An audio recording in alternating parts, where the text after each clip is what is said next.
নমস্কার, happy sunrise পডকাস্টে আপনাদের স্বাগত। আর আজকে কিন্তু একটু অন্য বিষয়, দায়বদ্ধতা। আজকে আসলে সনাতন ঘরের ছেলে তো, তাই সনাতন ধর্মের প্রতি একটু দায়বদ্ধতা রাখতেই হয়। ভারতবর্ষে চলছে বিশ্বের সব থেকে বড় শান্তিপূর্ণ উৎসব। আমি বলছি না, ইউনেস্কো বলছে বিশ্বের সব থেকে বড় শান্তিপূর্ণ ধর্মীয় অনুষ্ঠান সনাতনী ধর্মের মধ্যে হয়ে থাকে, আর যার নাম কুম্ভ মেলা, মহাকুম্ভ মেলা। কোথায় হচ্ছে? প্রয়াগরাজে। কার রাজ্যে? যোগী রাজ্যে। ওই আবার বললাম, এই যোগীজির কথা বললাম মানেই আমাকে দাগিয়ে দেওয়া হবে যে আমি বোধহয় যোগীজির দলে বিশ্বাসী। দেখুন, আমি সনাতনে বিশ্বাসী, আর যে দলটার কথা বললাম সনাতন শাশ্বত একটি বিশ্বাস। আর যার রাজ্যে হচ্ছে সেই দলটার বয়স এখনো নবীন তারা, ফলে অনেক আগে সনাতন, আর আমি সনাতনে বিশ্বাসী। প্রয়াগরাজ্যে চলছে কুম্ভ মেলা। কত তারিখ থেকে? 13ই জানুয়ারিতে শুরু হয়েছে 2025, আর চলবে 26শে ফেব্রুয়ারি পর্যন্ত। 144 বছর পর এই মহাযোগ। বৃহস্পতি, গুরু বৃহস্পতি, সূর্য এবং চন্দ্রের অবস্থান দেখে আমাদের ভারতীয় জ্যোতিষবিদরা এই প্রয়াগ বা এই কুম্ভ স্নানের দিন ঠিক করেন। আসলে 144 বছর মানেটা কি? 12 বছর পর পর কুম্ভ হয়, মহাকুম্ভ 12 বছর পর পর। আর এই 12 বছরের 12টা 12 ইন্টু 12 মানে 12টা মহাকুম্ভের পরিসমাপ্তি হয় এই 144 বছর, যা হয়েছিল বিগত 1881 সালে। আর এবারে এই যে মহামিলন, কত লোক আসবে সেখানে? 50 কোটি মানুষ আসতে পারে সেখানে। এক ইউপিতে 50 কোটি মানুষ আসবে এখানে, প্রয়াগরাজের, উত্তরপ্রদেশের প্রয়াগরাজ কুম্ভতে। সেখানকার পরিকাঠামো ভীষণ ভালো, সেখানকার পর্যাপ্ত স্যানিটাইজেশন ব্যবস্থা রয়েছে, প্রশাসনিক ব্যবস্থা রয়েছে, পর্যাপ্ত খাবারের ব্যবস্থা রয়েছে, থাকার ব্যবস্থা রয়েছে, সব রয়েছে। প্রচুর টাকা ইনভেস্ট করা হয়েছে এখানে। সারা বিশ্ব থেকে সনাতনী বিশ্বাসী মানুষজন আসছেন। আর আপনারা জানেন যে এই মুহূর্তে মানুষ অন্যান্য ধর্ম বা সংস্কৃতির প্রতি কেমন যেন ক্লান্ত হয়ে পড়ছে। যে দেশগুলোতে সনাতনদের একটা সময় হিংসা করা হতো বা সনাতনী বললে তাদের উপর অত্যাচার হতো, তারাও আজ সনাতনী এই বিশ্বাসে এগিয়ে আসছে। এবার আসুন, কুম্ভ মানে কি? সবাই জানি, কুম্ভ মানে কলস বা কলসি, যাই বলুন না কেন, কুম্ভ মানে কলস। আপনারা জানেন যে হরিদ্বারে একটি ট্রেন যায়, তার নাম কুম্ভ মেল বা কুম্ভ এক্সপ্রেস। আচ্ছা, কেন এটা? আসলে আমাদের ভারতবর্ষে 4টি জায়গাতে কুম্ভ মেলা হয়: প্রয়াগে, হরিদ্বারে, উজ্জয়িনী এবং নাসিকে। এবার বিষয় হচ্ছে, হরিদ্বার গঙ্গা, প্রয়াগ যমুনা এবং সরস্বতী এবং অন্তঃসলীলা সরস্বতী এবং গঙ্গার মিলনস্থল, ত্রিবেণী সঙ্গম, হিন্দুদের সব থেকে পুণ্যের জায়গা। উজ্জয়িনীতে শিপ্রা আর নাসিকে গোদাবরী নদীর তীরে এই কুম্ভ মেলা অনুষ্ঠিত হয়। কুম্ভ মেলাটার উৎপত্তি কিভাবে হয়েছিল? সনাতন ধর্ম চিরশাশ্বত ধর্ম। এ ধর্ম বা এ বিশ্বাস কোনো ব্যক্তির দ্বারা স্থাপিত হয়নি। মানুষের নিত্য ব্যবহারে, তাদের জীবন যাত্রা দিয়ে তৈরি হয়েছিল এই সনাতন ভাবনা, সনাতন বিশ্বাস। আর তারই একটা অঙ্গ হিন্দু বিশ্বাস। হিন্দু বিশ্বাস সনাতনের একটি বড় অঙ্গ মাত্র। এই যে কুম্ভ মেলা, কুম্ভর 2টি প্রচলিত গল্প আপনাদেরকে শোনাই, ভালো লাগবে। প্রচলিত গল্প, এই গল্পগুলি নিয়ে খুব বেশি আলোচনা হয় না। কুম্ভ মেলায় আসেন কারা? নাগা সাধুরা। প্রথমে স্নান করেন কারা? নাগা সাধুরা। তারপরে কারা? তারপরে অন্যান্য বিভিন্ন যে সমস্ত সাধু সন্তরা আছেন তারা। তারপর গিয়ে গৃহীরা সুযোগ পান। নাগারা যাদেরকে সারা বছর আপনি দেখতেই পাবেন না, তাদের জীবনযাত্রা নিয়ে আদি থেকে আমাদের মধ্যে কেমন যেন একটা সবসময় কি বলবো কৌতূহল রয়ে গেছে। নাগারা কোথায় থাকে, কি খায়, কিভাবে জীবনযাত্রা করে, ইত্যাদি ইত্যাদি। এ সময় নাগাদেরকে দেখা যায়, এরপর নাগাদেরকে দেখা যায় না। আসলে নাগারা অনেকটা আমাদের দেবসেনাদের মতন কাজ করে। হিন্দু ধর্মে হিন্দু সেনা হিসাবে কাজ করেন তারা। বারে বারে দেখা গেছে এই নাগা সাধুরা সনাতন ধর্ম রক্ষার্থে, সনাতন বিশ্বাসকে রক্ষা করতে, বিদেশি শত্রুদের হাত থেকে সনাতন ধর্মকে বাঁচাতে তারা যুদ্ধে নেমেছে ত্রিশূল, তরবারি এবং হাতের ছাই গায়ে মেখে।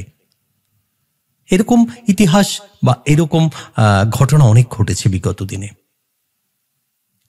তো এবার আসি সেই গল্প। মনে আছে অমৃত কুম্ভের কথা? আপনারা সবাই জানেন অমৃত কুম্ভ। অমৃত কুম্ভ কি? একদা একদিন দেবরাজ ইন্দ্র তিনি তার হাতিতে করে, তার নাম হচ্ছে ঐরাবত, হাতিতে করে তিনি ভ্রমণে বেরিয়েছেন, আনন্দে বেরিয়েছেন। উন্মত্ত হস্তি ঐরাবত, তিনি দেবলোকের সব থেকে সুন্দর হস্তি, তাতে করে তিনি বেরিয়েছেন। এবার এদিকে এক বিদ্যাধরী, স্বর্গের এক বিদ্যাধরী, তিনি পারিজাত বন থেকে পারিজাত কুড়িয়ে এনেছেন এবং তার মালিকা গেঁথেছেন, মানে মালা গেঁথেছেন। দুর্বাসা তিনিও আনন্দে এবং কি বলবো, তিনি তো রণহস্তির মতন গমন করতেন এবং তিনি ছিলেন সিদ্ধ পুরুষ এবং প্রচণ্ড রাগী, তিনিও বেরিয়েছেন। এবার বিদ্যাধরী যে ছিলেন তার হাতে ওই মালিকাটা দেখে, মালাটা দেখে দুর্বাসার ভীষণ ভালো লেগে যায়। দুর্বাসা তখন মালাটা চান তার কাছে যে তুমি আমায় মালাটা দেবে। তো বিদ্যাধরী কোনো কথা না বাড়িয়ে মুনি দুর্বাসাকে সেটি দিলেন, কারণ দুর্বাসা সিদ্ধ পুরুষ, ভীষণ রাগী, তিনি দিয়ে দিলেন। দুর্বাসা মালাটিকে হাতে নিয়ে বা গলায় নিয়ে খুব আনন্দে তিনি পরিভ্রমণ করছেন। এমন সময় সামনে দেবরাজ ইন্দ্র তার ঐরাবতে চড়ে আসছেন।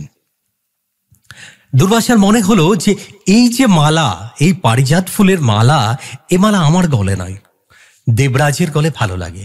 তিনি কি করলেন, নিজের মাল্লাটা খুলে তিনি দেবরাজের গলায় দিলেন, দেবরাজের দিকে ছুঁড়ে মারলেন তাকে। হাতির উপরে দেবরাজ বসে আছেন, ঐরাবতের উপরে। তো মালিকাটা দেবরাজ ধরলেন, নিজের গলায় পরলেন এবং তারপরে সেটাকে খুলে কি করলেন, হাতির মানে ঐরাবতের মাথায় পরিয়ে দিলেন অহংকারে। দুর্বাসা দেখলেন। এরপর দুর্বাসা কি করলেন, কিছু বললেন না। কিন্তু ঐরাবত সে দেব হাতি হতে পারে, কিন্তু তার যা কাজ, তিনি সুর থেকে দিয়ে পারিজাত মালাটাকে গন্ধ শুকে সেটাকে নিচে ফেলে দিয়ে পায়ে ডলে দিলেন।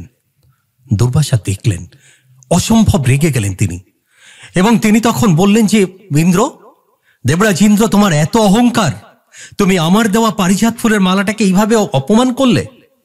আমি তোমায় অভিশাপ দিচ্ছি, তুমি যে কারণে আজকে এত অহংকার তোমার, সেই অহংকার তোমার থাকবে না, কারণ তোমার স্বর্গ লক্ষ্যহীন হয়ে পড়বে, শ্রীহীন হয়ে পড়বে। এরপর দেবরাজ ভীষণভাবে ভয় পেয়ে গেলেন, কারণ দুর্বাসার অভিশাপ সেটা কাজে লাগবে। এদিকে দেবরাজ চিন্তা করলেন এর উপায় জানতে হবে। তখন দুর্বাসার কাছ থেকে বললেন, প্রভু আমায় বাঁচান। কিন্তু দুর্বাসা কোনো পথ দেখালেন না। ক্রমশ দেবতারা নিস্তেজ হয়ে পড়তে লাগলেন। স্বর্গলোকের যে সৌন্দর্য, সুন্দর সুন্দর গাছ, ফল ফলাদির গাছগুলো, ঔষধি গাছ আস্তে আস্তে আস্তে আস্তে শুকিয়ে যেতে লাগলো, মারা যেতে লাগলো। এবার দেবতারা ক্রমশ শক্তিহীন হয়ে পড়তে লাগলেন, খাবার নেই, ঔষধি নেই। এই সুযোগে অসুররা কিন্তু স্বর্গ আক্রমণ করে দিলেন। যাহাতক স্বর্গ আক্রমণ করলেন, ফলে দেবতাদের অবস্থা কিন্তু ত্রাহি মধুসূদনম। দেবতারা কি করলেন, সোজা চলে গেলেন প্রথমে ব্রহ্মার কাছে। ব্রহ্মার কাছে গেলে ব্রহ্মা বললেন, দেখো আমি কি করতে পারি বলো। স্বয়ং ভগবান শ্রী বিষ্ণু রয়েছেন, চলো আমরা তার কাছে যাই। তখন সবাই মিলে শ্রী বিষ্ণুর কাছে গেলেন। ক্ষীরোদ সাগরে তিনি অনন্ত শয়ানে আছেন। তাকে জাগ্রত করা হলো। তারপর বলা হলো যে প্রভু, এই ব্যাপার, দেবলোকে অত্যাচার হচ্ছে, অসুররা অত্যাচার করছে। তাহলে তখন বিষ্ণু বললেন যে দেখো, একটাই পথ, সেটা হচ্ছে সাগর মন্থন করতে হবে। এই ক্ষীরোদ সাগর মন্থন করতে হবে, এবং এই মন্থন করলে এখান থেকে অমৃত উঠবে। সেই অমৃত পান করলে দেবতারা তাদের অমরত্ব লাভ করবে, এবং যে শক্তি হারিয়েছে শক্তি ফিরে পাবে। ফলে কি করতে হবে? সবার আগে মন্থন করতে হবে। তবে এ মন্থন শুধু দেবতাদের কাজ নয়, এখানে অসুরদেরকেও লাগবে।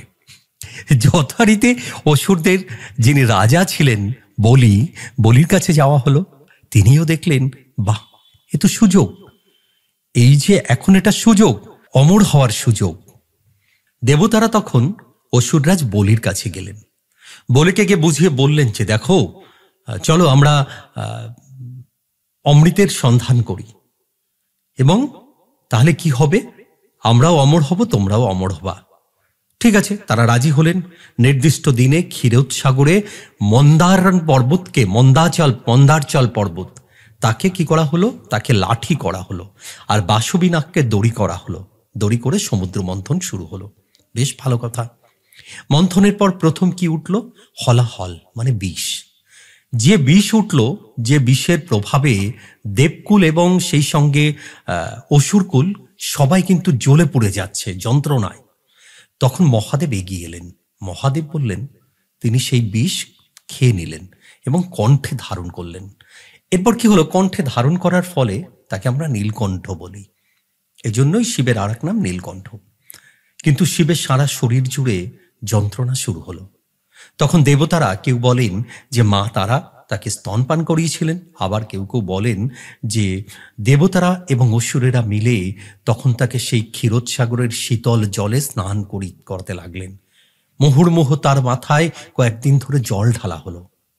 যাই হোক, এইভাবে মন্থন করে একের পর এক ঐরাবত উঠল, কামধেনু উঠল, বিভিন্ন বৃক্ষাদি উঠল, ধন্বন্তরী উঠল, দেবী লক্ষ্মী উঠলেন, রম্ভা উর্বশীরা এলেন, এবং সর্বশেষ শ্রী বিষ্ণু তিনি একজন মোহিনী রূপ ধারণ করে কলস কাঁখে করে নিয়ে আসলেন।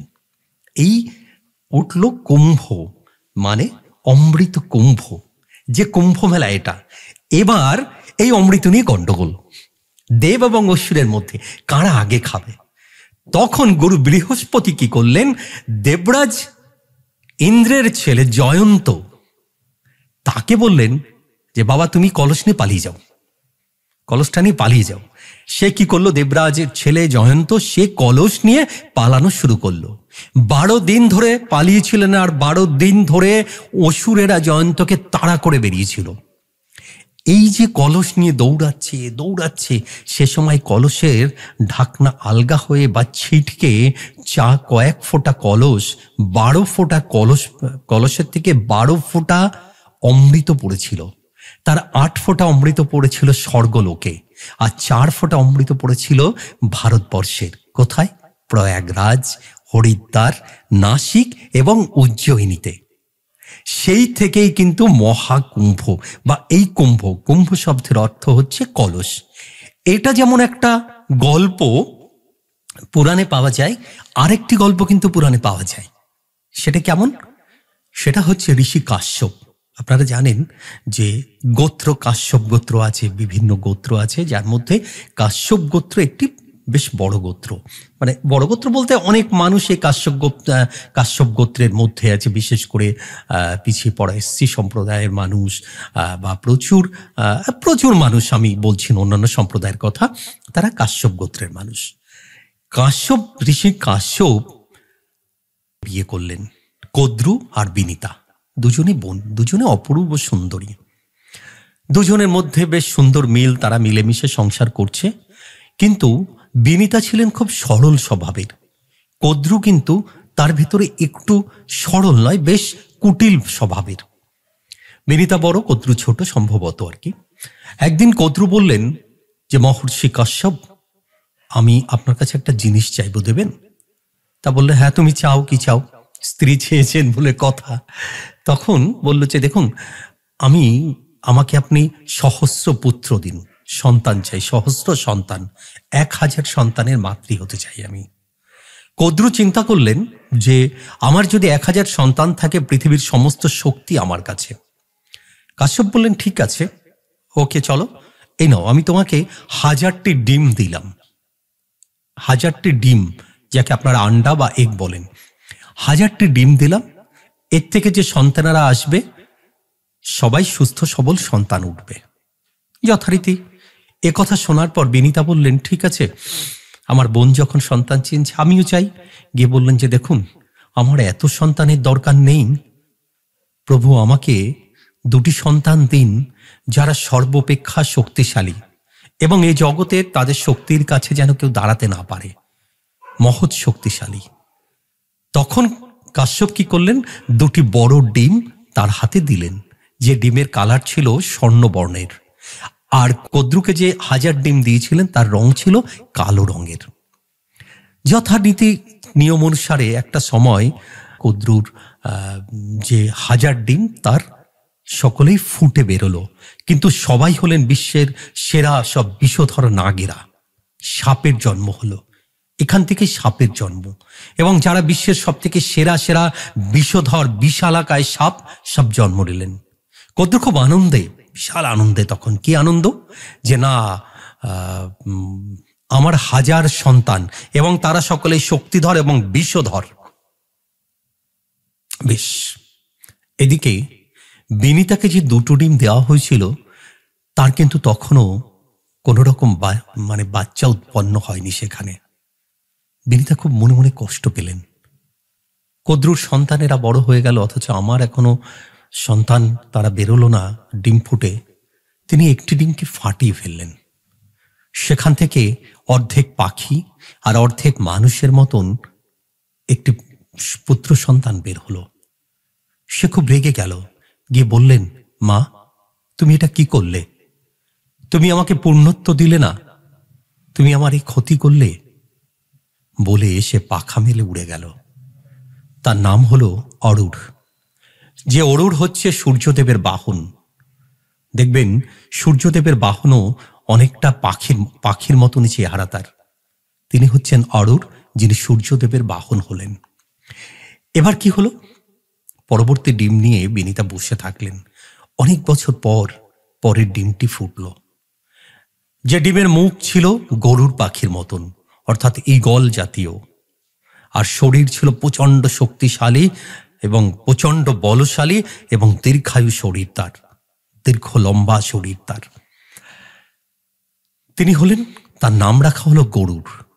এবার গরুরের জন্মর আগেই বিনিতা আর কদ্রু গল্প করছিলেন। কদ্রু খুব বুদ্ধি করে একটি বুদ্ধিমত্তা খাটিয়ে দিলেন। কি করলেন, যে বিনিতার তো সন্তান নেই, একটি ডিম নষ্ট হয়ে গেছে, আর একটি ডিম এখনো ফোটেনি। তো তারা বসে একদিন গল্প করছেন। এরই মধ্যে দেবরাজ ইন্দ্রের ধবল যে একেবারে সাদা হাত ঘোড়াটি ছিল, সে তখন উদ্যানে ঘুরে বেড়াচ্ছে জঙ্গলে। তা কদ্রু বলছে, বিনতা দিদি দেখ, ওই ঘোড়াটাকে দেখেছিস কি সুন্দর? তখন বিনতা বলছে, হ্যাঁ ঘোড়াটা তো পুরো সাদা, বাহ কি সুন্দর, কি শ্বেত শুভ্র। তখন কদ্রু বলছে, না না, কোথায় সাদা দেখছিস, ওর লেজটা তো পুরো কালো। তা বলছে না সাদা, বলছে না কালো।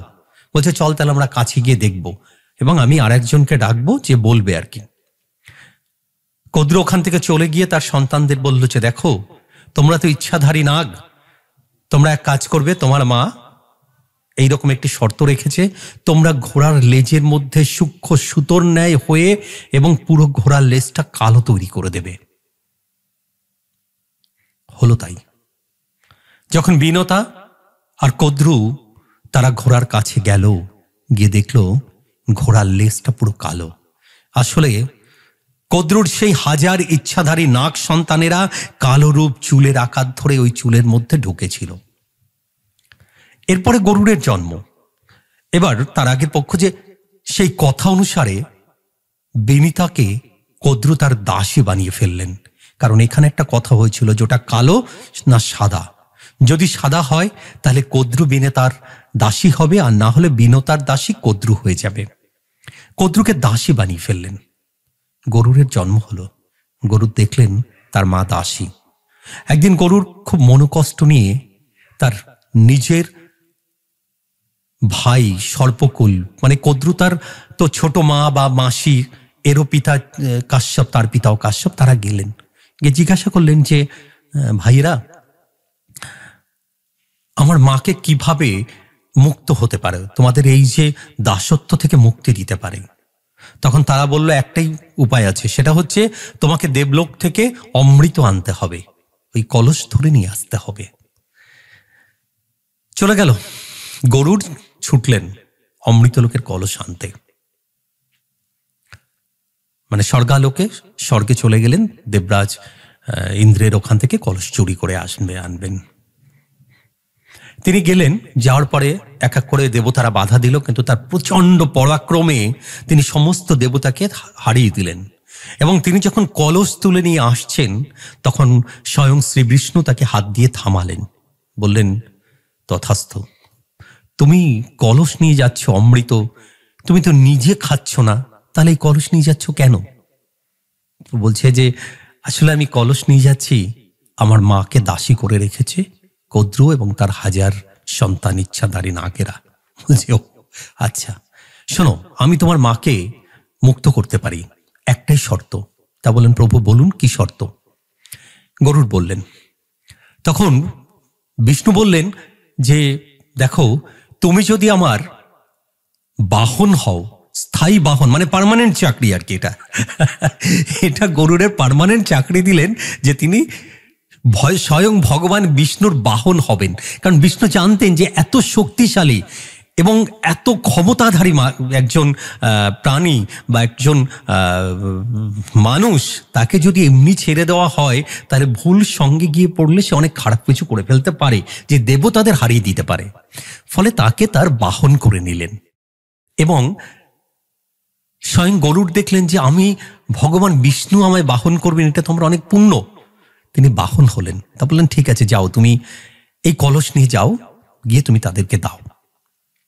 যথারীতি এই যে কথোপকথন, এটা কিন্তু দেবরাজ ইন্দ্র জানেন না।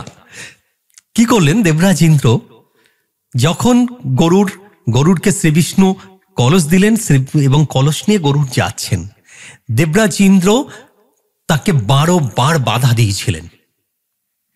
এই 12 বার থেকে বাধা দিয়েছিলেন, এবং এই বাধার ফলে 12 ফোঁটা অমৃত পড়েছিল সেই কলস থেকে, যার 8 ফোঁটা স্বর্গে, 4 ফোঁটা আমাদের ভারতের কোথায় না প্রয়াগে, উজ্জয়িনীতে, হরিদ্বারে এবং নাসিকে। আর এই যে তাকে এই যে 12 বার আক্রমণ করেছিল, এই আক্রমণের বয়স ছিল 12 বছর। 12 বছর তার লেগেছিল অমৃত নিয়ে এসে তার মাকে মুক্ত করতে। আর যে 12 দিন ধরে জয়ন্ত, দেবরাজ ইন্দ্রের পুত্র জয়ন্ত 12 দিন ধরে অমৃত কুম্ভ নিয়ে পালিয়েছিলেন, এই 12 দিন শব্দের অর্থ আমাদের পৃথিবীর 12 বছর। তাই প্রতি 12 বছর অন্তর অন্তর কুম্ভ, মহাকুম্ভ হয়। অর্ধকুম্ভ, শুধু কুম্ভ, এগুলি 3 বছর প্রতি বছর বিভিন্ন আকারে হয়, কিন্তু 12 বছর অন্তর মহাকুম্ভ। আর 144 বছর পরে, 12 × 12, এই 144 বছর পরে হয় এই মহাকুম্ভ, যা এবারে হচ্ছে। তাহলে মহাকুম্ভ আসলে হিন্দুদের, সনাতনীদের মানে অসুরকুলের উপরে দেবকুলের একটি জয়ের ইতিহাস মাত্র। তাকেই স্মরণ করে রাখতেই কিন্তু আমাদের মহাকুম্ভ। আর মহাকুম্ভতে আসেন নাগা সাধুরা। আগে বলেছি যে তারা আমাদের সনাতন ধর্মের রক্ষক। এই কুম্ভ মেলায় উত্তরপ্রদেশ সরকার যেখানে হচ্ছে, পরিকাঠামো তৈরি হয়েছে, ইনফ্রাস্ট্রাকচার তৈরি করা হয়েছে। শুধু তাই নয়, আশেপাশে, তার যে আশেপাশে, মানে এই যে প্রয়াগের আশেপাশে 50 কোটি মানুষ আসবেন সেখানে। এই 50 কোটি মানুষের যে থাকার, 50 কোটি মানুষের যে থাকার ব্যবস্থা, তাদের খাওয়া দাওয়া ইত্যাদির যে ব্যবস্থা সারা বিশ্ব থেকে আসবেন, সেটা করার জন্য 1428.68 কোটি টাকা ব্যয় করা হয়েছে এই প্রয়াগের এই কুম্ভ মেলাতে, মহাকুম্ভতে। এখন ধরুন বিভিন্ন জায়গায় মেলা হচ্ছে, আমাদের গঙ্গাসাগরের মেলা হচ্ছে, সেখানে যেটা নিয়ে সমস্যা, সেখানে হচ্ছে স্যানিটাইজেশন নিয়ে গঙ্গাসাগরে সমস্যা হয় প্রতি বছরই কম বেশি করে। আসলে প্রতি বছর লোক বাড়ছে, বিভিন্ন জায়গা থেকে মানুষ আসছেন, প্রশাসন যে এস্টিমেটটা করে লোক বেড়েই চলেছে, সনাতন ধর্মের প্রতি মানুষের বিশ্বাস বাড়ছে, মানুষও বাড়ছে। এখানে কি হয়েছে, এখানে প্রায় 1.5 লক্ষ টয়লেট হয়েছে, শুধুমাত্র 1.5 লক্ষ, আর সেই সঙ্গে ইউরিনালের ব্যবস্থা হয়েছে আরো বেশি। আর কি হয়েছে, শুধু টয়লেট করেই সীমাবদ্ধ নয়, কারণ 45 দিনের এ মেলা, ফলে সেখানে কিন্তু শুধু টয়লেট করে দিলে হবে না, টয়লেটকে নিয়মিত পরিষ্কার করার জন্য একটা বড় ইনফ্রাস্ট্রাকচার চাই, বড় পরিকাঠামো চাই। আর তার জন্য প্রতি 10টি টয়লেট অনুযায়ী 1 জন করে ঝাড়ুদার বা সুইপার রাখা হয়েছে, এবং 10 জন করে সুইপারকে দিয়ে একটা ইউনিট করে দেওয়া হয়েছে। 407 জনের একটি মেডিকেল ইউনিট হয়েছে, যেখানে 700 জন প্যারামেডিক্যাল লোক রয়েছেন, প্যারামেডিক্যাল ট্রেনিং প্রাপ্ত বিশিষ্ট চিকিৎসকেরা রয়েছেন বা ব্যক্তিরা রয়েছেন, সেই সঙ্গে প্রচুর স্বাস্থ্যকর্মীরাও ছড়িয়ে রয়েছেন চারিদিকে। 100 শয্যা বিশিষ্ট একটি অস্থায়ী কেন্দ্রীয় হসপিটাল হয়েছে তাৎক্ষণিক চিকিৎসার জন্য, এবং প্রয়াগের আশেপাশে 100 কিলোমিটারের মধ্যে প্রতিটা হসপিটালকে নতুন করে সাজিয়ে সেখানে আরো হাজার হাজার সিট বৃদ্ধি হয়েছে, ডাক্তারদেরকে সেখানে অ্যারেঞ্জ করে রাখা হয়েছে, প্রচুর ওষুধ অ্যারেঞ্জ করা হয়েছে, যাতে করে একটি মানুষও যেন পরিষেবা থেকে কোনো রকম ভাবে ব্যাহত তাদের না হয়। এখানে অত্যাধুনিক ইন্টারনেট পরিষেবা আপনি কেমন পাচ্ছেন সরাসরি জানাবার জন্য কিউআর কোড রয়েছে, স্যানিটাইজেশনের জন্য কিউআর কোড রয়েছে, এত কিছু ব্যবস্থা করা হয়েছে এখানে। অক্ষয় বট, ভারতের 13টি আখড়া, নানা সন্ন্যাসীরা আসবেন এখানে, সন্তরা আসবেন, গৃহীরা আসবেন। আর স্নান হচ্ছে কবে? পৌষ সংক্রান্তি, মকর সংক্রান্তি, মৌনী অমাবস্যা, বসন্ত পঞ্চমী, মাঘী পূর্ণিমা এবং শিবরাত্রিতে। 50 কোটি মানুষের একটা পরিকাঠামো দরকার। 50 কোটি মানুষ কোথায় থাকবেন, কোথায় খাবেন, কোথায় তিনি নিত্য কর্মাদি করবেন, সমস্ত কিছু, স্নানের ব্যবস্থা সব। উত্তরপ্রদেশ সরকার এটাকে কিন্তু খুব সুন্দর করে ভেবেছেন। অক্ষয় বট এখানকার একটি বিখ্যাত স্থান, যে বট বলা হয় অমর, আদিতে যার জন্ম, আজও তিনি রয়েছেন একইভাবে। এই অক্ষয় বট দর্শন এখানকার একটি বড় তীর্থস্থান। সেই সঙ্গে ভারতের 13টি আখড়া, সেখানকার সন্ন্যাসীরা, সেই সঙ্গে সন্ত গৃহিণীরা আসছে এবং গৃহীরা আসছে এখানে। এরকম প্রায় 50 কোটি মানুষের ভিড় হবে এই মেলাতে, এবং সেটা শান্তিপূর্ণভাবে। পৃথিবীতে কোথাও কোনো ধর্মে এত মানুষ এক জায়গায়, অথচ মারামারি হয়নি, গন্ডগোল হয়নি, এমন দেখা যায় না। সবাই এগিয়ে আসেন। প্রয়াগরাজে কি তাহলে বলবো যে শুধুই সনাতনী হিন্দুদের বাস? না, এখানে প্রচুর, ইউপিতে প্রচুর মুসলিম ভাইরা রয়েছে আমাদের, তারাও কিন্তু সত্যিকারের মুসলিম, সত্যিকারের ইসলাম, যাদের ঈমান আছে তারা। আসুন, কলকাতা থেকে বেশ কিছু ট্রেন বাড়ানো হয়েছে, সেখান থেকে যেতে পারেন।